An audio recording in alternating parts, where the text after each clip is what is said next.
Hallo René hier. Nach meinen Arbeiten zum Thema Vinyl melde ich mich heute wieder zurück mit meiner Videoserie über ausgefallene Musik. Ich hätte die Sitar als Aufhänger nehmen können, aber um dieses Instrument, welches mittlerweile doch allgemein bekannt ist, soll es sich nur anfangs drehen. Und der Löwenanteil wird der Vokalmusik gehören.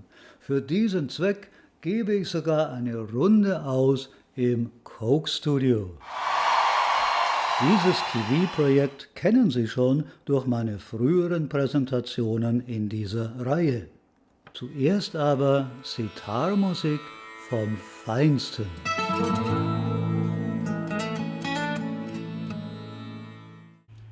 Irgendwie denkt man beim Stichwort Sitar sofort fast zwangsläufig immer noch an Ravi Shankar, aber bei allem Respekt und bei aller Hochachtung, sein Stil ist ein großes Vermächtnis, aber für die nachkommenden Generationen, sagen wir es ganz ehrlich, Schnee von gestern.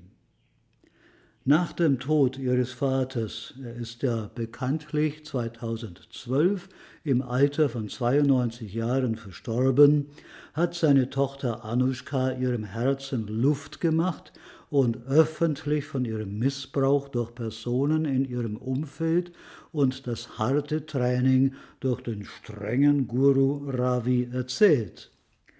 Nie habe ich zum Beispiel dieses Video über eine strenge Übungssitzung vergessen. Man kann es als rührend, aber auch ein wenig als erniedrigend auffassen.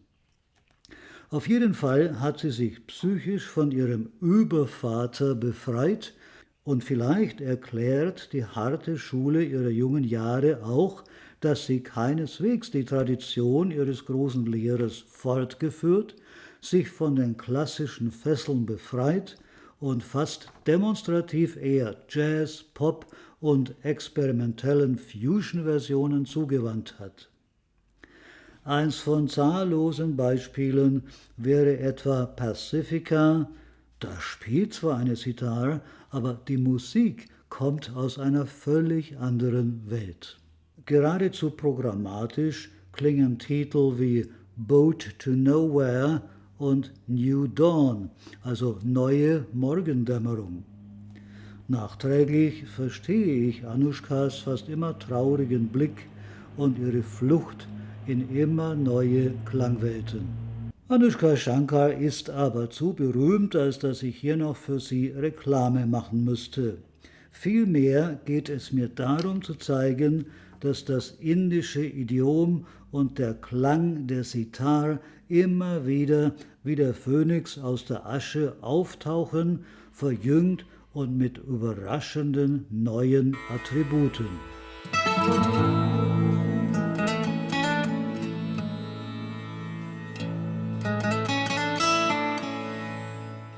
Seit kurzem hat die Sitar einen neuen Verfechter mit einem neuen Konzept, nämlich Jasdeep Singh Degen. Er wurde geboren in Leeds und hat immer in Leeds gelebt.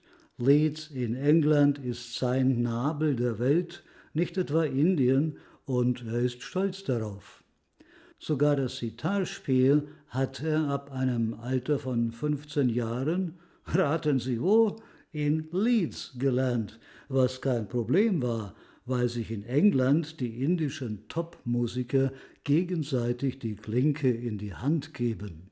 Außerdem ist Degen mit westlicher klassischer Musik aufgewachsen und das widerspiegeln seine Kompositionen, die von einem orchestralen Habitus getragen sind, nicht etwa von aberwitziger Fingerakrobatik, nervösen Tabla-Amokläufen und kühnen Tempowechseln. Er sitzt da wie ein Fels in der Brandung und lässt seine Sitar singen. Das ist der Charme seines individuellen Stils. Lassen Sie mich an dieser Stelle nochmal eine Gedenksekunde für Ravi Shankar einlegen, der ja der geistige Vater solcher Verschmelzungen war. Ein kleiner Schönheitsfehler bestand in meinen Augen darin, dass Shankar nicht mit edler, unverfälschter europäischer Klassik aufwuchs, sondern mit einer Art Travestie davon, nämlich mit dem bombastischen Bollywood-Filmmusikstil, den man in seinen etwas aufgeblähten Pionierkompositionen deutlich durchhören kann. Jasdeep Degen ist nicht nur Instrumentalist, sondern auch Komponist. Er hat schon im Buckingham Palace Prince Harry, ob Meghan Markle dabei war, weiß ich nicht, und in Westminster Abbey King Charles mit seinem Spiel beglückt. Er arbeitet auch sehr erfolgreich als Musical Director bei sehr vielseitigen Events in Opernhäusern und Konzertsälen und ist zu einer festen und anerkannten Größe in der britischen Musikkultur geworden. Wie lebendig und international ist eigentlich die deutsche Kulturszene? Welche Beiträge leisten die Ausländer? Für die Beantwortung dieser Frage bin ich nach 20 Jahren Abwesenheit nicht mehr kompetent. In Hinsicht auf Thailand kann ich nur sagen, tote Hose und stelle Ihnen im Folgenden lieber meine erfreulichen Hörbeispiele aus England vor. In Lament spielt Degen offenbar in den gewaltigen Hallen eines Museums in prachtvollem Gründerzeitstil. Das Halbdunkel der Aufnahme unterstreicht die Ruhe und Traurigkeit der Komposition. Jasdeep bringt seine Sitar wahrlich zum Weinen und ich musste unwillkürlich an George Harrisons Zeilen denken, while my guitar is gently weeping. Sehr schön ist auch diese Aufnahme mit dem Titel Wir. Diese Komposition und die folgende finden Sie übrigens auf der CD Anomaly, bei der 33 Musiker, darunter indische Top-Instrumentalisten und ein 16-köpfiges Streicherensemble mitgewirkt haben. Ulterior Motives wurde in der Kathedrale gefilmt. Jasdeep lässt, begleitet von einem Piano, seine Sitar ihr inbrünstiges Gebet verrichten. Im Hintergrund rollen melancholisch weiche Streicherwellen. Später gesellen sich noch Cello und Gitarre hinzu. Piano und Tablas treten nur akustisch auf. Diesmal ist eine indische Tänzerin mit von der Partie, die indische Tanzschritte und westliches Ballett verbindend, schwerelos durch die Kathedrale wirbelt. Indische Musik, Tänzerin und Kathedrale. Diese Mischung hat mich automatisch an eine völlig anders geartete Stilrichtung erinnert, die ich Ihnen auf keinen Fall vorenthalten möchte, ein orchestrales Qawwali-Stück mit der in der britischen Szene ebenfalls berühmten, charmanten Abi Sampa. Für mich die schönste Aufnahme des bis zum Überdruss interpretierten Man Kunto Maula, der unbestrittenen Perle der islamischen Sufi-Musik. Bewundern Sie die choreografisch wunderschön inszenierten Sufi-Pirouetten der hübschen Tänzerin und hören Sie die Qawwali-Musikergruppe unterstützt von einem großen Streicherensemble, die sich alle immer mehr hineinsteigern in diese Devotionalhymne, komponiert von Amir Khusrau, der von 1254 bis 1325 lebte, was also dem letzten Drittel des Mittelalters in Europa entsprechen würde, vergleichbar den Zeiten einer Hildegard von Bingen, die freilich etwas nüchterner und strenger komponierte. Sie war halt eine christliche, keine überschwängliche Sufi-Mystikerin. Wenn Sie hier reinhören, können Sie das leicht nachprüfen.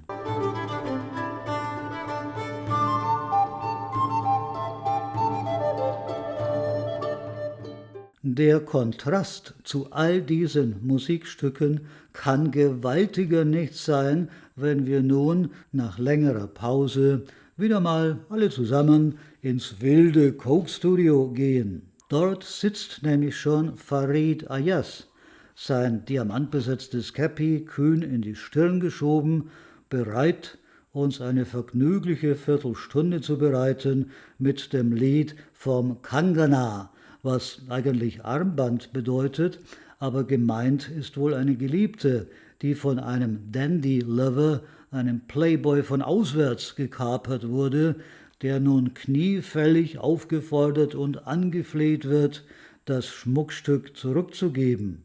Eigentlich ein Luder, denn bei den Herren im Dorf hat sie, angeblich keusch, immer weggeschaut, aber dem Fremden hat sie sofort die Hand auf die Schulter gelegt und frech gelogen, sie sei nur gestolpert. Und dann ist sie durchgebrannt mit dem Kerl. Farid Ayaz erzählt mit unnachahmlichen Handbewegungen die triviale Geschichte zusammen mit Abu Muhammad, aber in einer Art und Weise, dass man 15 Minuten lang verzaubert an seinen spitzbübischen Mienen hängen bleibt. Er ist einfach der geborene Sängerkomiker, dem der Schalk nur so aus den Augen blitzt. Und einer der letzten Meister, die das indische Silbenarien-Singen so perfekt hinlegen können. So faszinierend habe ich das selten vorher gehört, und Muhammad schreit sich fast die Lungen heraus und turnt und hüpft im Sitzen wie ein wild gewordener Epileptiker. Ein köstliches Paar. Kein Wunder, dass die beiden zu den beliebtesten Qawwali-Duos überhaupt gehören. Der Rhythmus schiebt und das Stück sollte am besten noch lange nicht enden. Das erinnert mich übrigens an den Non-Stop Drive in B.B. Kings The Thrill Is Gone Aufnahme von 2010. Das Coke-Studio-Team weiß eben, wie man Folklore in Hits verwandelt. Wenn es Ihnen gefallen hat, sollten Sie unbedingt noch Kabaram Rasida anschauen. Ayaz erzählt wichtigtuerisch, eine unglaubliche Nachricht habe ihn erreicht. Gott habe sich auf den Weg gemacht. Er sei unterwegs, ja, bald sei er da, bei ihm. Aber er liege schon im Sterben. Gott solle sich gefälligst beeilen. Wenn er es nicht schafft, solle er wenigstens zur Verbrennung kommen oder, wenn das auch nicht klappt, zum Friedhof. Geigenhumor, aber schauen Sie sein pfiffiges Mienenspiel an und hören Sie die aberwitzigen Vokalisierungen des Duos. Am besten fliegen Sie im November zum Konzert in Ägypten. Zum Abschluss das Beste, die Beste eigentlich, denn es handelt sich um eine Dame, für mich eine indische Callas. Sie heißt Deveshi Sahgal, wurde 1987 geboren und lebt in New Delhi. Berühmt wurde sie dank ihrer gesanglichen Mitwirkung bei dieser Coke-Studio-Aufnahme mit indischen Superstars. Kanwar Grewal ist übrigens auch für meine europäischen Ohren einer der besten und stimmgewaltigsten indischen Sänger. Und der Erfolg dieses Liedes, das sie 2018 für den Film Man Marsian gesungen hatte. Nach einiger Zeit nahm ein Agent, der ihr Potenzial erkannte, Kontakt mit ihr auf und seitdem geht es aufwärts. An ihrem prominenten Status kann man nicht viel zweifeln, wenn man weiß, dass sie sogar im Königlichen Opernhaus von Mumbai singen durfte. Das dreitägige Khushrau Festival für klassische Sufi-Musik in New Delhi feierte dieses Jahr sein 25. Jubiläum. Sogar der Premierminister beehrte diese Veranstaltung. Hier stand Deveshi sogar neben ihrem Idol auf der Bühne, der Sufi-Ikone Abida Parveen, über die ich schon in diesem Video ausführlich berichtet habe. Von allen indischen Sängerinnen, die ich seit nunmehr 4 Jahrzehnten durchgehört habe, hat Deveshi eine der Stimmen, die am meisten sprichwörtlich unter die Haut gehen. Voll und weich, aber expressiv und umwerfend druckvoll, die Melodien fließen einfach aus ihr heraus, ohne demonstrative Anstrengung. Vielleicht liegt ein Teil der Schönheit ihres Gesangs darin begründet, dass sie eine Sufi-Sängerin ist und nicht, wie die Vertreterinnen des klassischen indischen Gesangsstils, ihre Stimmbänder die meiste Zeit akrobatisch auf- und abklettern lassen muss,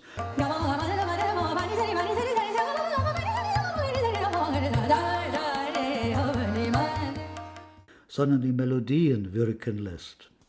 Selbst wenn sie mit vollen Lungen schmettert, klingt es noch ruhig und souverän. Sie singt einfach mühelos und wie spielerisch. Sie wirkt sympathisch natürlich, völlig gelassen und souverän.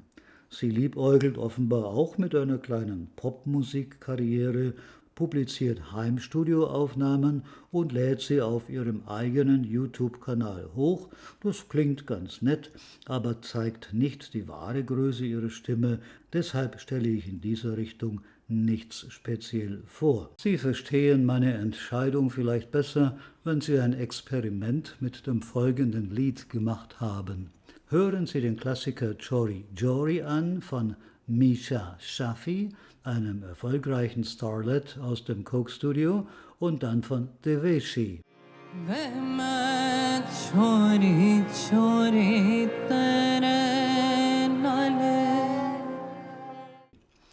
Als Background Girl und als Begleitsängerin von Arif Lohar war Misha prima, aber auf die Dauer ist ihre Stimme zu dünn und in den Höhen schneidend.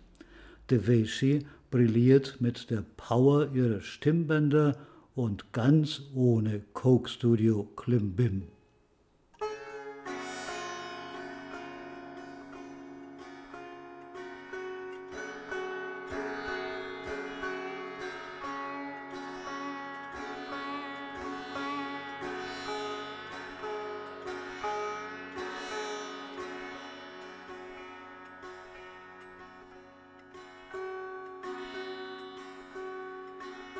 Wenn man schon mehr oder weniger pure Popmusik hören will, dann lieber eine Newcomerin wie Fareen Raza Jaffrey, die in Pakistan schon 10 Jahre als Modedesignerin bekannt ist und erst seit 2017 klassischen indischen Gesang studiert, aber im selben Jahr mit Dubu Dubu Chave gleich mal einen nationalen Hit landete.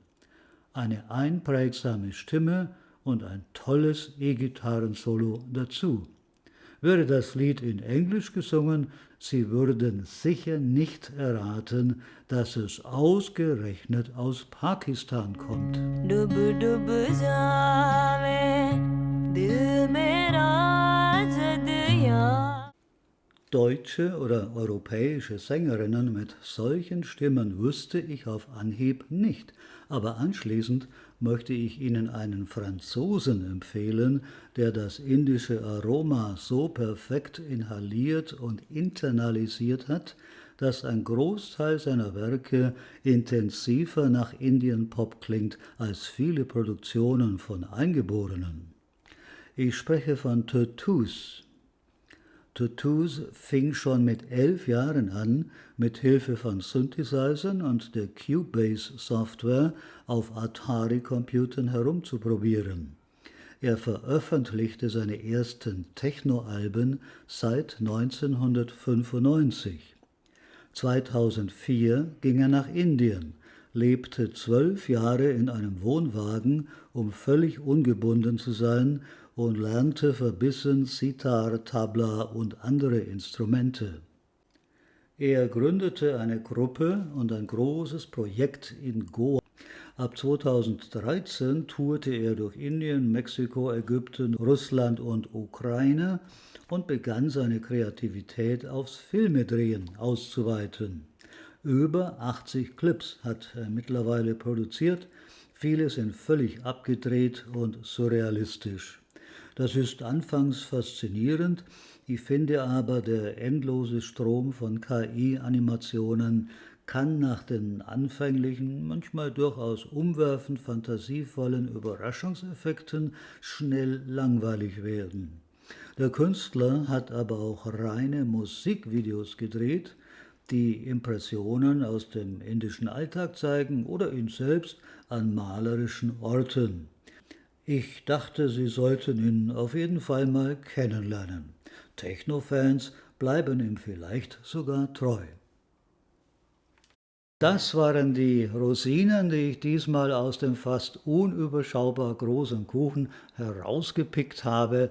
Hoffentlich keine bitteren Pillen für Ihre Ohren. Sie haben die Qual der Wahl und hoffentlich auch ein wenig Freude beim Stöbern. Tschüss.